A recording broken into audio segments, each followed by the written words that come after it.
Thank you for stopping by Ballistic BBQ. On this video, we are going old school. We're doing an overnight cook on a beef shoulder using the Lone Star Grillz offset vertical. Let's get going.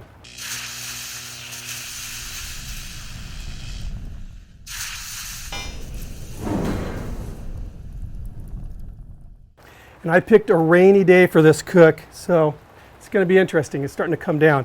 So here's what I'm cooking. It's a beef shoulder clod. It's just under 21 pounds. And this is going to be at minimum a 20-hour cook. I'm thinking probably more in the 21, maybe 24-hour range. I'm going low. We're going to go 225. First thing I'm going to do is clean off the silver skin here. Get rid of this.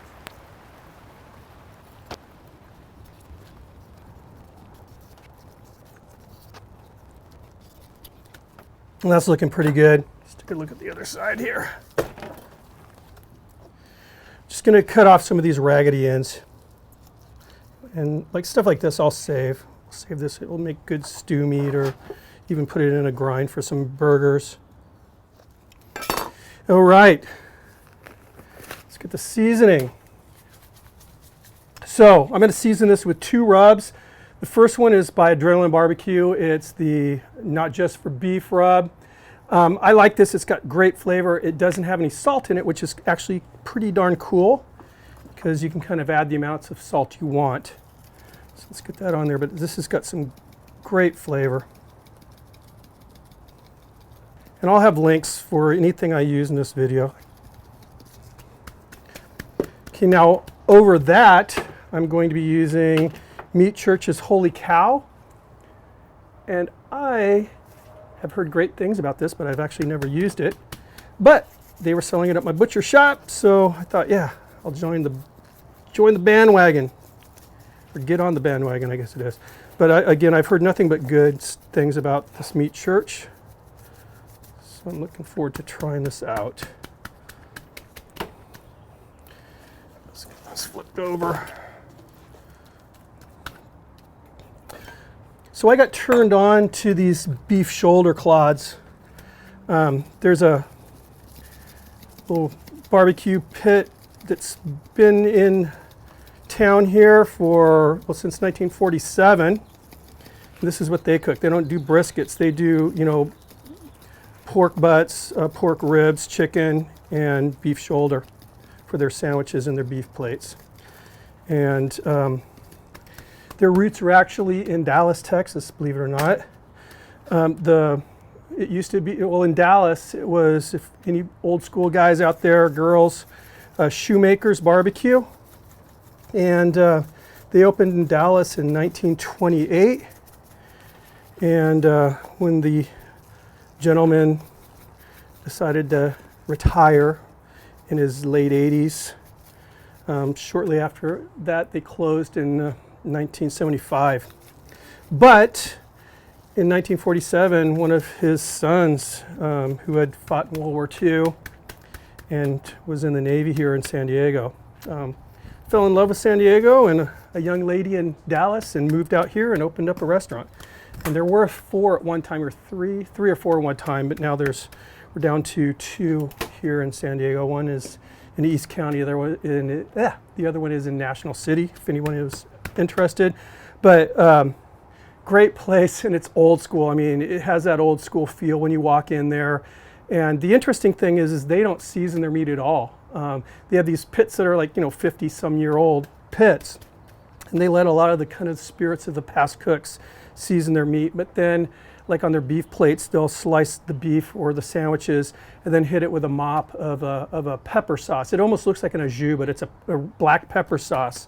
And that's the way they did it in Dallas as well, which is, I think, pretty cool. So Dallas, there's Texas history here in San Diego County.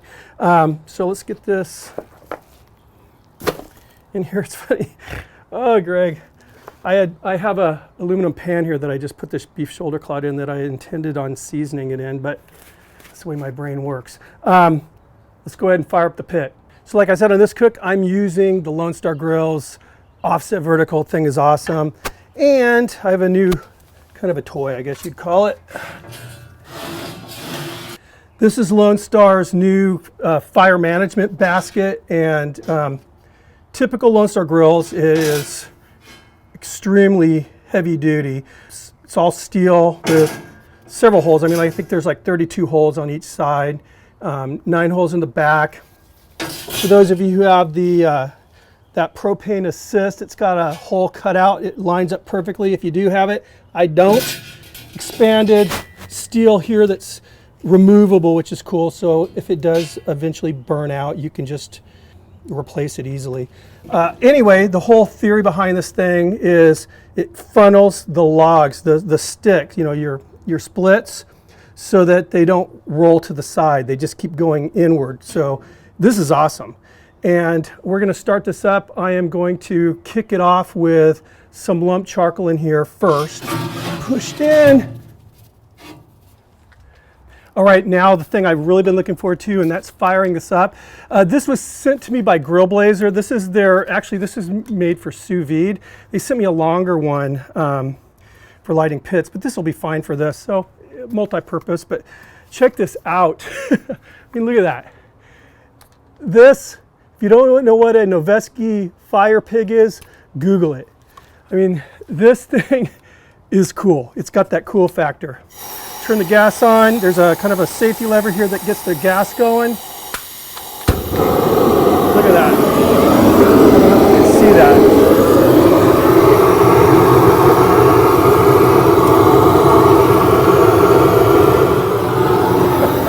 This is fun. These coals are going to be burned. I mean, I can feel the heat already. They're going to be ready to go here very shortly.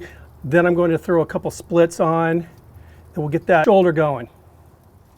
All right, it's been about 5 minutes now. The lump's ready to go. These are the splits I have. This basket here could easily 6 inches longer on the split.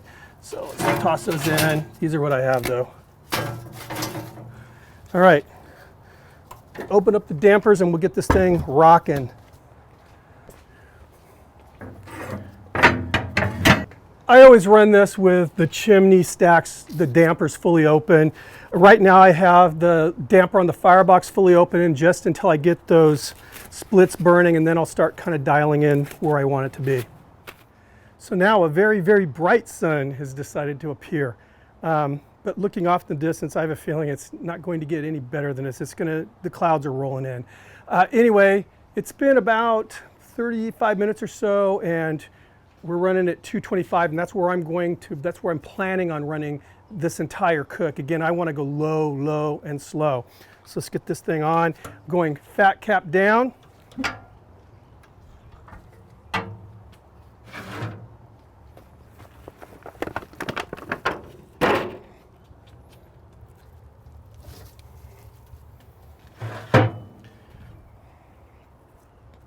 I will be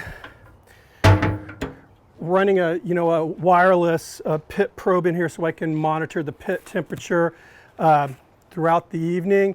I'm not going to monitor the temperature of the meat. I don't really care what temperature the meat gets. Basically, I'm going by the feel, the tenderness of the meat. And I've done this cook.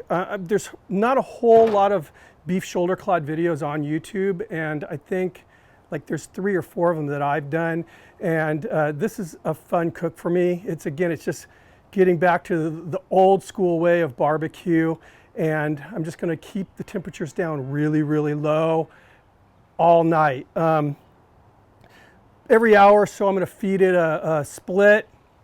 When it comes to about bedtime, I'm going to pile on some lump charcoal on there and probably close the damper on the firebox just a little bit.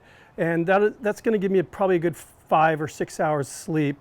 But again, I'm expecting this to be, the sun's just beaming, 20 to 22 hour cook here. And it'll be nice though. It's going to be so tender, nice slices of beef. And then there's that kind of, I call it a point, but it's just the kind of skinny pointed end on this roast. That's going to be pulled beef. It's just going to fall apart. I love this stuff. Anyway, I'll see you when I next turn the cameras on. Probably going to be as I tend to cook, and just kind of show you the progressions before I go to bed. Good morning. So we're about 15 hours into this cook, and no, it's not ready yet. As I predicted, it's going to be at least 20-hour cook here. Just again, I'm going really low here, 225 throughout. I know I'm going to be asked about temperatures. As I already stated, I'm more concerned with, you know, the tenderness, and I'm using a meat probe for testing tenderness. And because I know I'm going to be asked, I checked about 40 minutes ago, and the internal temperature of this shoulder was about 153 degrees Fahrenheit. So it's still not tender enough to pull, that's for sure. But anyway, take a look at it.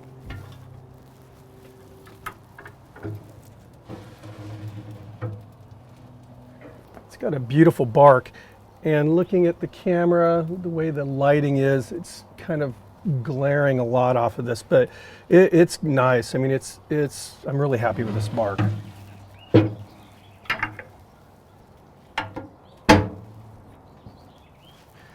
So I'm just gonna let it roll, and I'm guessing again, at least 5 more hours until it's done, and I'll be pulling it, wrapping it, and taking a nap.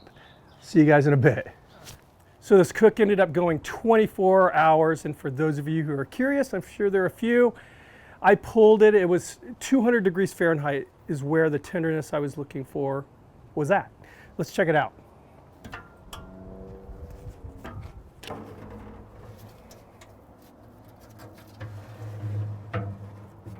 And no, this is not burnt charcoal. This is just a really nice bark that took a long time at a very low temperature to develop, and this is going to be really good, really good. Now, as far as the tenderness, I'm not looking for the same type of like warm butter feeling that I'm going to get with a brisket. Realize that in this big subprimal cut, there are some pretty tender cuts, including blade steaks and flat iron steaks. So it's already pretty darn tender. And again, this is just going to be luscious. I mean, it's going to be very moist, very tender once I slice it up. Again, that smaller pointed end is going to be pullable, so I'm going to pull that.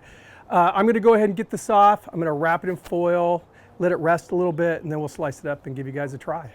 Okay, this meat is rested now about an hour or so. It smells unbelievable. So again, this part here, I'm going to pull all this. It's as tender as I'll get out. So I'm going to go ahead and just make that cut, first cut right here.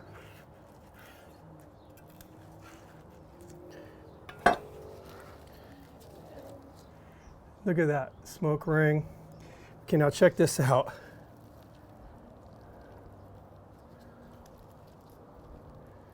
This is unbelievable. So again, this is all going to be just pulled beef. Wow.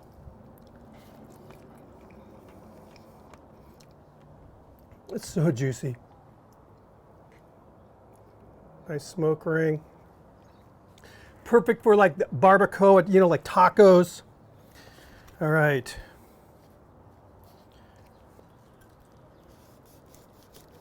Pretty thick bark on here.